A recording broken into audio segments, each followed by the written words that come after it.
Bonjour tout le monde, on se retrouve aujourd'hui pour un cours détaillé sur la symbologie. La création d'une carte élégante dépend principalement du choix des symboles, des couleurs et des éléments cartographiques que vous utilisez.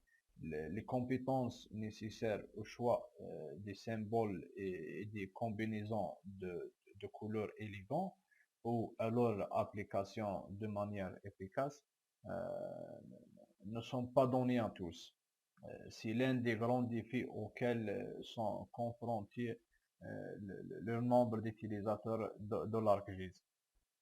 Pour cela, je vais vous expliquer d'une manière très détaillée la symbologie de l'ArcMap. La première des choses, on doit y aller au fichier de stockage geodatabase qui se trouve à l'intérieur du fichier global. On doit y ajouter le Switzerland. Puis, on va vérifier le tableau attributaire parce qu'il est très essentiel et fondamental dans la caractérisation de symbologie. Et si vous n'avez pas un tableau attributaire, vous pouvez rien à faire avec la symbologie. Puis on clique droite, on va y aller Propriété. Nous avons une barre d'outils qui s'affiche à gauche. Nous avons des caractéristiques de la symbologie. Premièrement, c'est symbole unique. On clique sur le couleur. Puis ici, on peut ajuster la couleur qu'on veut le mettre sur notre carte. Par exemple, ici, on peut mettre le vert pistache. Ça, c'est la couleur de frame. Ici, c'est le outline color. On va mettre le rouge. C'est l'épaisseur de, de l'outline. Mettre OK. Appliquer OK. Donc, derrière, on va étiqueter notre carte. Puis on va retourner vers la symbologie. Même il y a d'autres symboles, par exemple, on va mettre ici. On peut aussi les caractériser. Cette fenêtre, on va désélectionner celui-là. On va changer la couleur ici. On va mettre OK. Même vous pouvez rechercher à d'autres symboles dans la barre de recherche. Ou vous pouvez éditer ici les symbologies. Mettre OK. Appliquer. OK. On va retourner vers la propriété. Donc, c'est la symbologie unique si simple. Et son utilisation du tableau attributaire.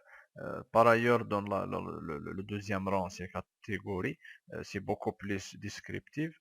On va commencer d'utiliser le tableau attributaire.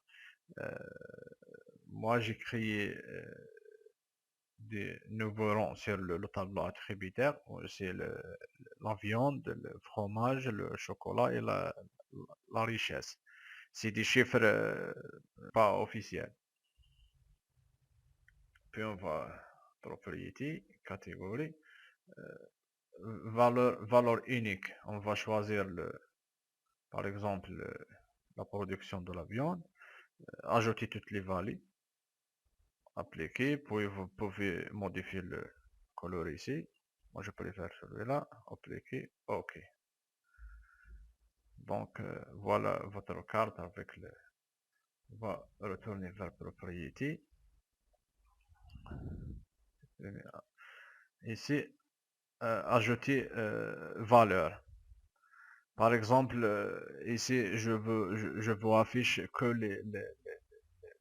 les régions qui produisent, par exemple, 200, 200, 100, 100 et 150, 100 et 150 et 200. Mettre OK. Là, je clique. Celui-là. Donc voilà comment il s'affiche. Si vous cochez celui-là, vous trouvez que les régions qui produisent 100, 150 et 250. Propriété. De valeur unique et plusieurs colonnes. La deuxième. Par exemple, on va afficher la viande, le fromage.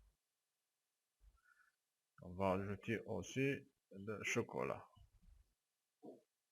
Voilà. Non, on reste toujours la même couleur. OK.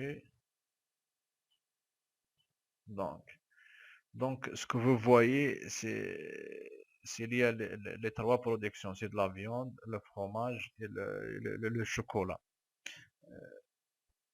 C'est juste pour caractérisation de, de la carte ou de la mise en page. La troisième, c'est mettre symbole et un style. Donc, celui-là, c'est vous utilisez un autre symbole qui vous le parcourir dans, dans un fichier qui se trouve à votre ordinateur. Le premier est d'afficher vos cartes avec un camembert.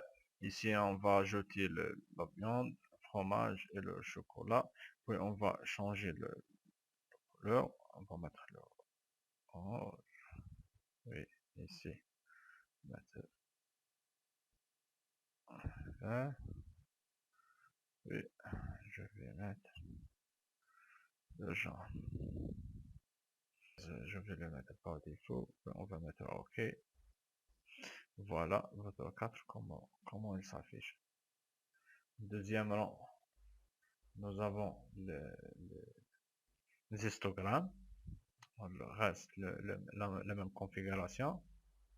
Donc, vous voyez comment affiche une carte avec des histogrammes. La troisième avec des histogrammes empilés. Appliqués. Voilà. Donc, c'est une belle mise en forme pour une carte. Même vous pouvez aussi caractériser vos graphes à partir d'ici. Donc, c'est ça la configuration, les caractéristiques des graphes. Pour les attributs multiples, donc, qu'est-ce qu'on a ici? Ici, lorsqu'on vous affiche, c'est-à-dire, vous pouvez dire c'est une corrélation entre certains paramètres ou afficher les paramètres analytiques sur les paramètres descriptifs. Dans notre cas, je prends comme un exemple la production de la viande par rapport à la richesse, un paramètre descriptif. Cliquez OK.